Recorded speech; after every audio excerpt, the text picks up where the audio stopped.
Hello students, welcome again to organised knowledge channel. और आज की इस वीडियो में बच्चों हम डिस्कस करेंगे worksheet number 49 for class 10th subject science. और ये वर्कशीट डायरेक्टरेट ऑफ एजुकेशन की तरफ से आप बच्चों के लिए 29 अक्टूबर 2020 के लिए शेड्यूल की गई है। आज की वर्कशीट का टॉपिक है बेटा heredity and evolution.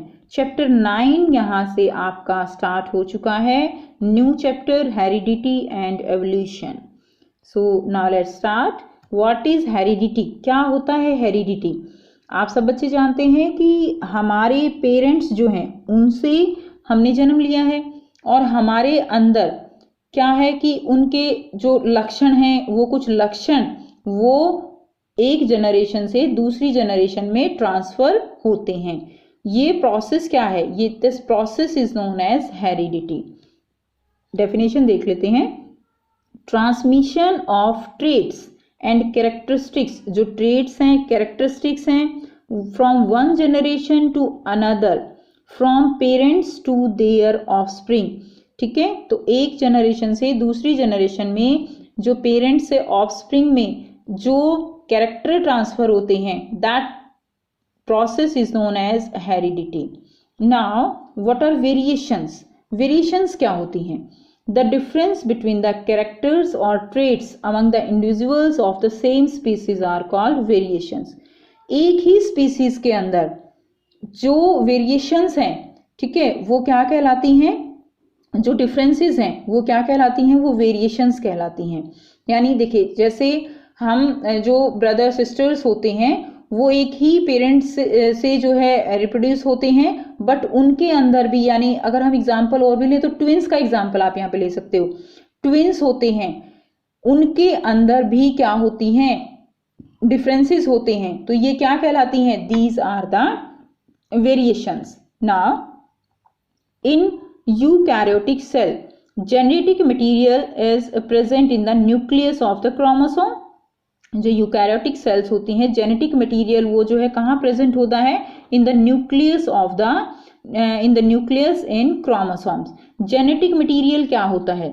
Genetic material वो मटेरियल है जो कि कैरेक्टर्स को ट्रांसफर करता है from one generation to another generation, जिनकी वजह से कैरेक्टर्स ट्रांसफर होते हैं और डिफरेंसेस आते हैं। सो ये कहाँ प्रेजेंट होता है? ये न्यूक्लियस में प्रेजेंट होता है क्रोमोसोम्स की फॉर्म में। हमने सेल स्ट्रक्चर किया था, उसमें हमने देखा था कि न्यूक्लियस के अंदर क्रोमोसोम्स प्रेजेंट होते हैं, जेनेटिक मटेरियल प्रेजेंट होता है जिसको हम डीएनए कहते हैं। अब ये क्रोमोसोम्स क्या होते हैं? Chromosomes are thread like structure. ये जो है धागे जैसी संरचनाएं होती हैं, thread like structure, which carry genetic information from one generation to another generation. अब जो क्रोमोसोम्स हैं they are made up of DNA. Chromosomes क्या हैं? वो डीएनए है। And proteins they play a vital role in cell division. तो जो ये क्रोमोसोम्स हैं ये एक इनका मेन रोल है किसमें? सेल डिवीजन में, हेरिडिटी, ठीक है, वेरिएशंस में, म्यूटेशंस में, रिपेयर एंड रीजनरेशन में। डीएनए यानी डीएनए की फुल फॉर्म क्या है? Deoxy ribo nucleic acid. It is the hereditary material in human. ये क्या है? ये हेरिडिटरी मटीरियल है ह्यूमंस के अंदर। And almost all other organisms, और सभी जो ऑर्गेनिजम्स हैं उनके अंदर ये हेरिडिटी मटीरियल है। सो आपसे क्वेश्चन पूछा जाए कि हेरिडिटी मटीरियल क्या है? That will be the DNA. Nearly every cell in a person body has the same DNA. तो एक पर्सन की जो बॉडी है उसमें जितनी भी सेल्स हैं उनमें डीएनए जो है वो सेम होगा। Most DNA is located in the cell nucleus. जो मोस्ट डीएनए है वो कहाँ प्रेजेंट होता है? वो न्यूक्लियस में प्रेजेंट होता है। Where it is called nuclear DNA. वहां पर इसको हम क्या कहते हैं? इसको हम न्यूक्लियर डीएनए कहते हैं। ओके, न्यूक्लियर डीएनए उसको हम बोलेंगे। But a small amount of DNA can also be found in the mitochondria. तो बेटा माइटोकॉन्ड्रिया जो है वो एक सेल ऑर्गेनेलीज है जिसका अपना डीएनए होता है। ओके, अपना डीएनए वो सिंथेसिस कर सकती है। इसी तरह प्लांट्स में प्लास्टिड एक ऐसी सेल ऑर्गेनेलीज है जिसका अपना डीएनए होता है। Now a trait is a specific characteristic of an organism. अब जो ट्रेट है, ट्रेट क्या होता है? ट्रेट लक्षण। लक्षण यानी जैसे आईज जो है, आईज का कलर कैसा है? ब्लैक है या ब्राउन है? ये क्या है? ये एक ट्रेट है, आईज के कलर का एक ट्रेट है। हेयर का कलर कैसा है, ब्लैक है, ब्राउन है, तो ये भी क्या है, ये भी एक ट्रेट है। तो ये जो लक्षण होते हैं वो क्या है, these are the specific characteristic of an organism. सबकी अपनी अलग अलग कैरेक्टरिस्टिक है, हर एक ऑर्गेनिज्म की अपनी कैरेक्टरिस्टिक्स हैं। Traits can be determined by genes, और ये ट्रेड्स जो हैं ये कौन डिटरमाइन करता है, ये जीन्स डिटरमाइन करते हैं। जीन्स के कारण ही जो लक्षण हैं हर एक ऑर्गेनिज्म में वो दिखाई देते हैं। या इसके ऊपर और किसका इफेक्ट होता है, एनवायरनमेंट का। एनवायरनमेंट से भी हमारे जो ट्रेड्स हैं वो चेंज होते हैं, और more commonly by interaction between them. Now accumulation, now what are genes, तो ये जो है क्या है, दिस सेल के अंदर क्या है, न्यूक्लियस में क्रोमोसोम्स, एंड क्रोमोसोम्स यानी क्रोमोसोम क्या है, डीएनए, और डीएनए पे क्या प्रेजेंट है, जीन्स प्रेजेंट होते हैं। नाउ जीन्स क्या है, genes are the basic and functional unit of heredity. Heredity की फंक्शनल यूनिट है, यानी जो हेरिडिटी की हम बार बार बात कर रहे हैं कि जो कैरेक्टर हैं वो ट्रांसफर होंगे from one generation to another generation. उस कैरेक्टर के ट्रांसफर होने का मतलब क्या है, क्या ट्रांसफर हो रहा है, वहां पे जीन्स ट्रांसफर हो रही हैं। तो जीन्स क्या हो गई, जीन्स एक बेसिक एंड फंक्शनल यूनिट हो गई, किसकी, हेरिडिटी की। Genes make up our DNA structure. Genes क्या बनाते हैं, डीएनए स्ट्रक्चर बनाते हैं, डीएनए के ऊपर जीन्स प्रेजेंट होते हैं।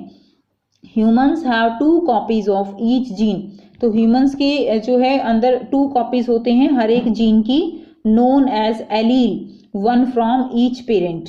ओके, तो उसको हम क्या बोलते हैं, एलील बोलते हैं, जो कि हर एक पेरेंट से जो चाइल्ड होगा या जो न्यू जनरेशन होगी उसमें ट्रांसफर होता है। लाइक अगर हम बात करें टी, ये एक हाइट का कैरेक्टर है, तो ये क्या है, एलील है। ओके, पेयर है ये जीन का, और ये क्या है, अलग अलग, इनको हम क्या बोलेंगे, इनको हम एलील बोलते हैं। जैसे जैसे आप ये चैप्टर कंटिन्यू करोगे इसमें आपको सारी चीजें जो है आगे क्लियर होती चली जाएंगी।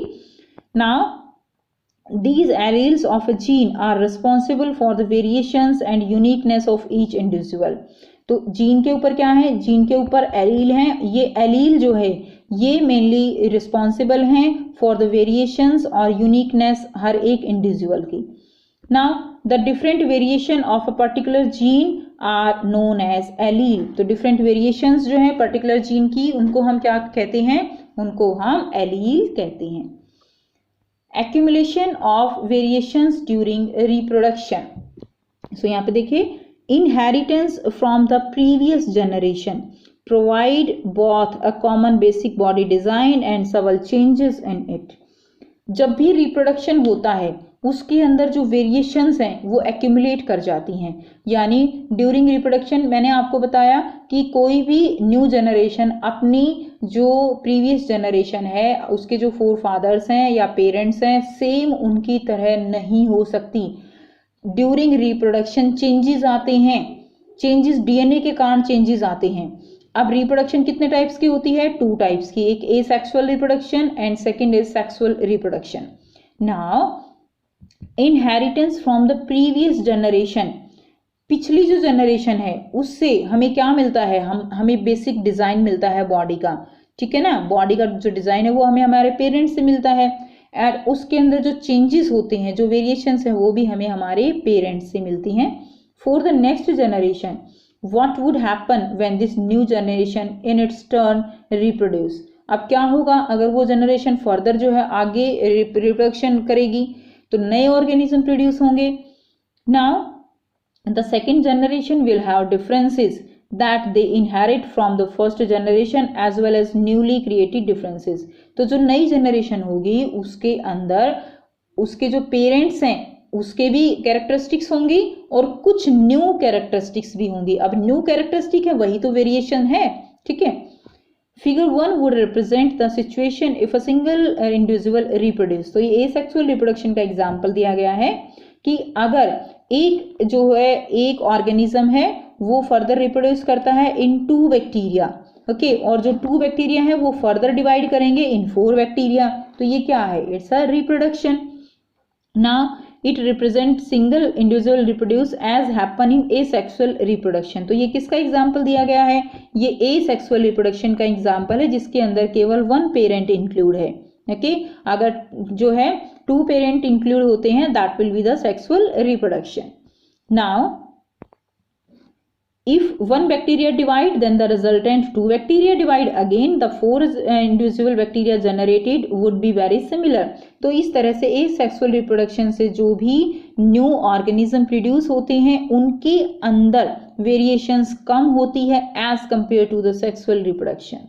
Now they would be only very minor differences, इनके अंदर जो डिफरेंस होंगे वो माइनर डिफरेंसेस होंगे between them generated due to small inaccuracies in DNA copying। तो ये जो थोड़ी बहुत जो डिफरेंसेस हुई हैं वो भी क्यों होती हैं, वो भी डीएनए के अंदर जो है कॉपी, जब डीएनए कॉपी होता है पेरेंट के अंदर टू देयर ऑफस्प्रिंग, ठीक है, तो जो डीएनए कॉपी होता है उस समय कुछ चेंजेस के कारण ये वेरिएशंस आ जाती हैं। But if sexual reproduction is involved even greater diversity will be generated. अगर सेक्सुअल रिप्रोडक्शन होती है तो बहुत ज़्यादा डाइवर्सिटी होगी, बहुत ज़्यादा डिफरेंसेस होंगे, बहुत ज़्यादा वेरिएशंस होगी।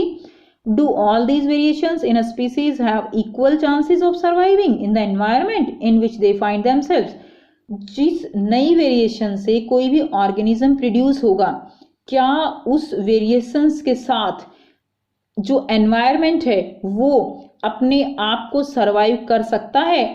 तो वो यस भी हो सकता है, वो नो भी हो सकता है, क्योंकि जो भी चेंजेस होते हैं मे बी वो उसके एनवायरनमेंट के अकॉर्डिंग पॉसिबल है कि वो उसके लिए जो है पॉजिटिव भी हो सकते हैं, वो उसके लिए नेगेटिव भी हो सकते हैं changes. Obviously not, depending on the nature of variations different individual would have different kind of advantages. Okay, bacteria that can withstand heat will survive better in a heat wave. Some variations don't help organism to adjust to the changes in the environment and they make die and become extinct। अब इसमें क्या बताया गया है, example दिया गया है bacteria का कि कोई भी बैक्टीरिया है, अगर मान लीजिए उसमें एक चेंज आया, एक डिफरेंसेस आया कि वो हाई हीट को जो है वो क्या कर सकता है, वो उसको टोलरेट कर सकता है। अब अगर एनवायरनमेंट में हाई हीट प्रोड्यूस हो जाती है, ठीक है ना, बहुत ज़्यादा हाई हीट हो गई, तो कौन से बैक्टीरिया सर्वाइव करेंगे? जो हाई हीट को जो है टोलरेट कर सकते हैं, यानी उनके अंदर जो वेरिएशंस आई थी कि वो हाई हीट को टोलरेट कर सकते हैं, तो वही वेरिएशंस वाले जो है वो क्या करेंगे, वो सर्वाइव कर जाएंगे। बाकी जो है वो क्या हो जाएंगे, वो उनकी जो स्पीसीज है वो डेड हो जाएंगे और मे बी वो स्पीसीज पूरी तरह से एक्सटिंक्ट भी हो सकती है अगर वो वेरिएशंस उनके अंदर जो है पॉजिटिव नहीं है। सो बच्चों, यहाँ से आप अपनी एनसीईआरटी बुक को जरूर रीड कीजिए। आप इसको जो है रीड करेंगे तो आपको ये टॉपिक, ये कंसेप्ट क्लियर होगा।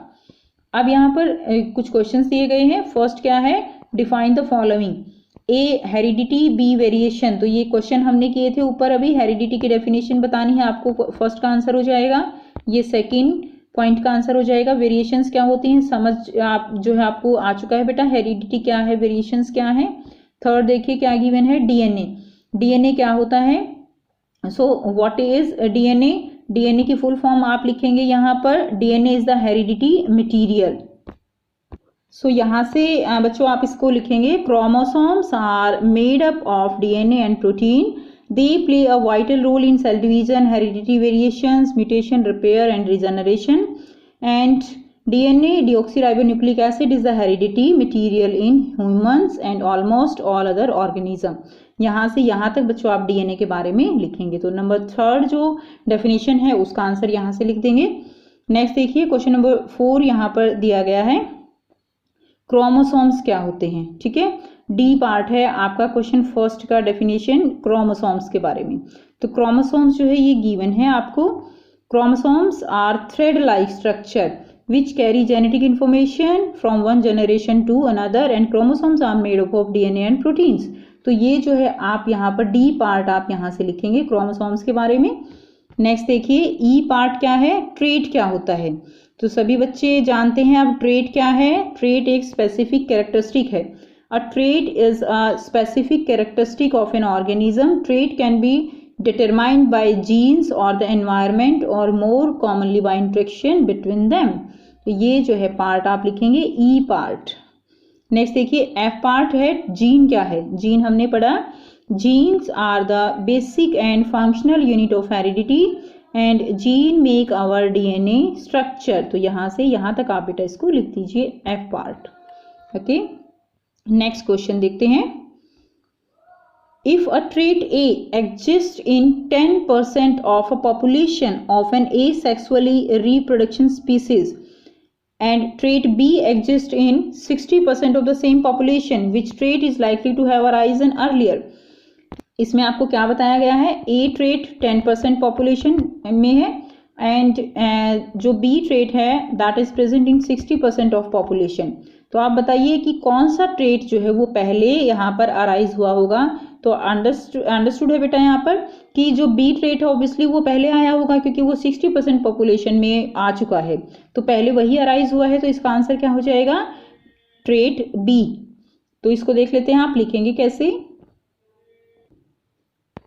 यहाँ से बच्चों आप इसका आंसर लिखेंगे trait B arisen earlier because it is present in 60% of the population.